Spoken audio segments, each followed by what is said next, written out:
Hey, I'm back. This is Chandler from Melda Production, and today I want to show you how you can switch meters in MDrummer. In the previous video, I showed you how you could actually create odd meter beats, and in this one, I'll show you actually how you can use them so you can change from, for example, 4/4 to, in this case, 7/8. Let's get started. I have an instance of MDrummer here, and I'll let you hear the beat. It's just basic one.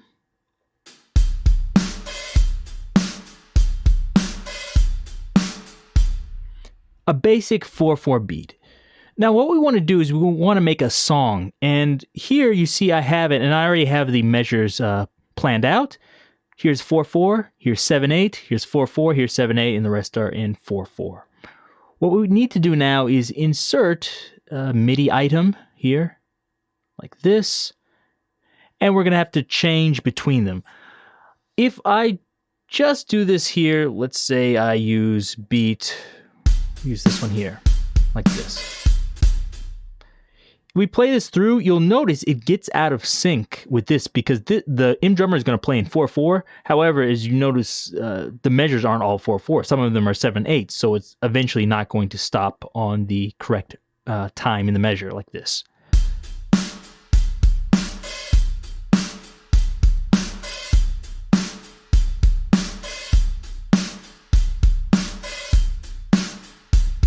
So you saw there the last 4/4 beat, this is a whole beat off. We don't want that. We want that to be in sync.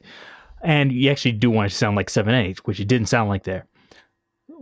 I'll show you a quick kind of trick to do this. So you see here we have different channels. We're going to use that. We have our rhythm here, and it's on channel 1. You can see the channels here.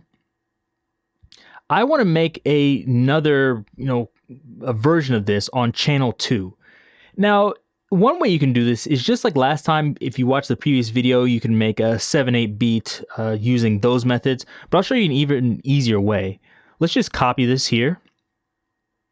Let's go to 2, and actually, let's copy a different one. So one we're using before is this. Let's use another 4/4 beat, maybe something like this. Okay. We're going to use that just because it'll be easier to hear. We'll copy it, go over to 2, and let's paste it in here. So this is on G.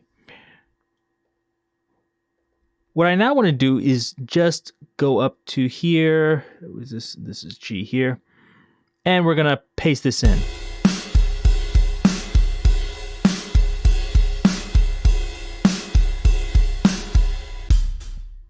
That's good, but I think one of the things you'll notice is this is on channel 1, which we don't want. So we're going to change our MIDI channel to 2.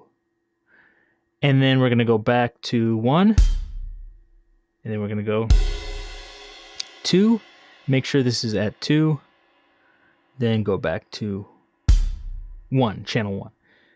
However, when we play this, you'll notice like everything's screwed up and it's even worse than before.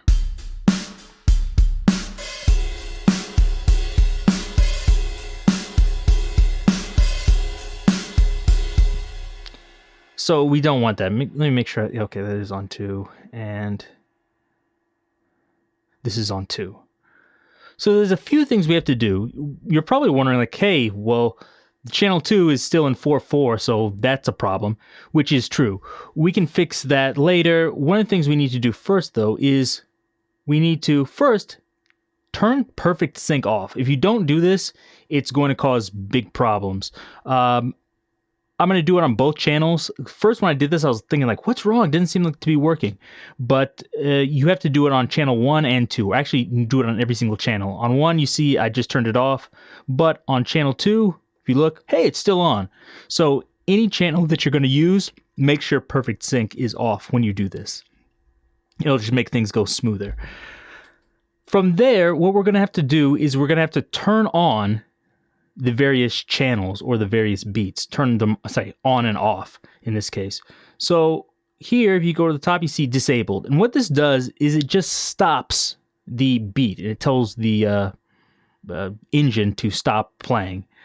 So what we're going to do is I'm going to set these for, this is going to be channel 1, this is going to be channel 2. Really, you can use any of these, but I like using them this way just because it's easier for me visually to see. So I'll click here, and I'm going to call this channel 2. And this is just useful when it repeats. You actually don't need it on this first beat, but here. I'm going to go and add one here on channel 1. Why am I doing this? You see this first one, this is channel 1. When it gets here, I want channel 1 to stop. And then channel 2 will start. However, here, now I want channel 2 to stop. So I'm going to change this channel to 2. And channel 1 will continue playing, as you can see here. And then here, I want channel 1 to stop again.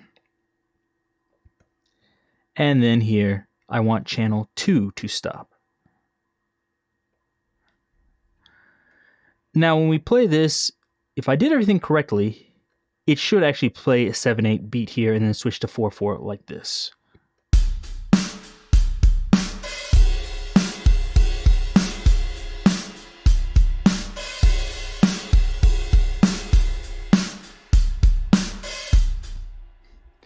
You heard it. It switched from 4/4 to 7/8. I'll do it again and I'll try to count at the same time. Hopefully this won't be too loud.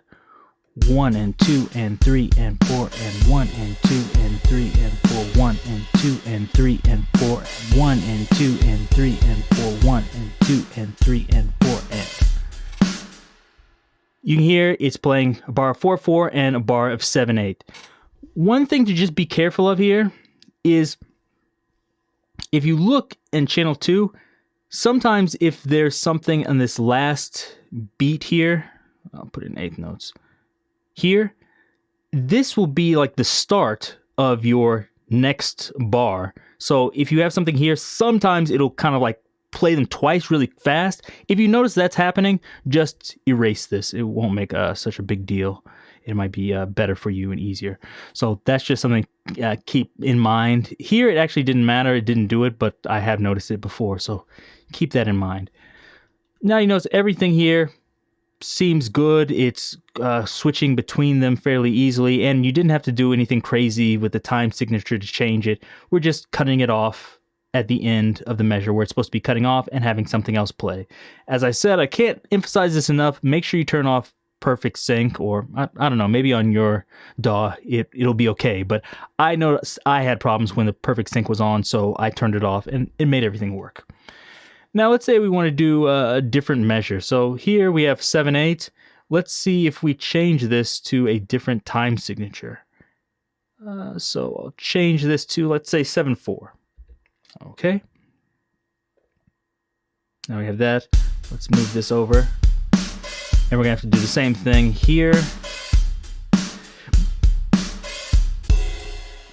What I'm going to do now is I can't do a bar of 7/4 easily, but what I can do is I can use another channel and make a 7/4 bar.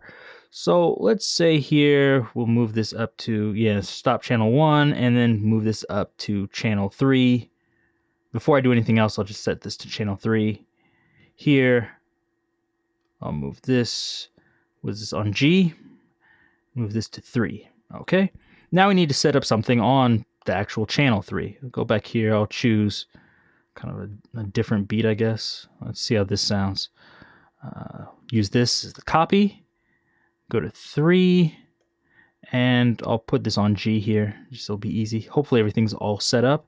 And make sure I change this to 7/4. Now let's listen here what this sounds like first.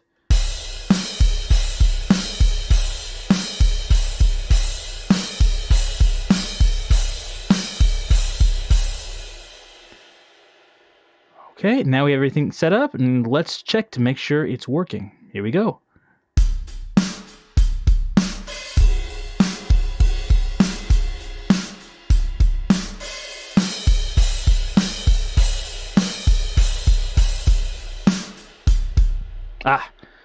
I noticed it seemed like it skipped there, and I was thinking, what happened? And I didn't listen to my own advice. As you heard, it wasn't in sync, it sounded weird, and that's because on channel 3, I forgot to do this and turn it off. And I want to say I was just doing it on purpose so you'd know what not to do, but unfortunately, foolishly, after I told you twice not to do that, I did it myself. Let's hear it again now, and it should sound better.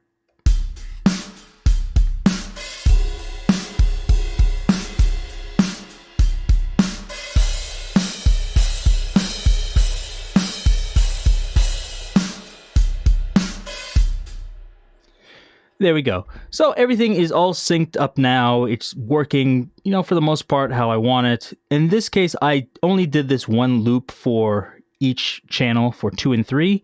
But of course, you can copy, multiple loops, or you can do what I did in the previous video and use the rhythm generator to create a whole set of rhythms where you have the beats, the breaks, etc.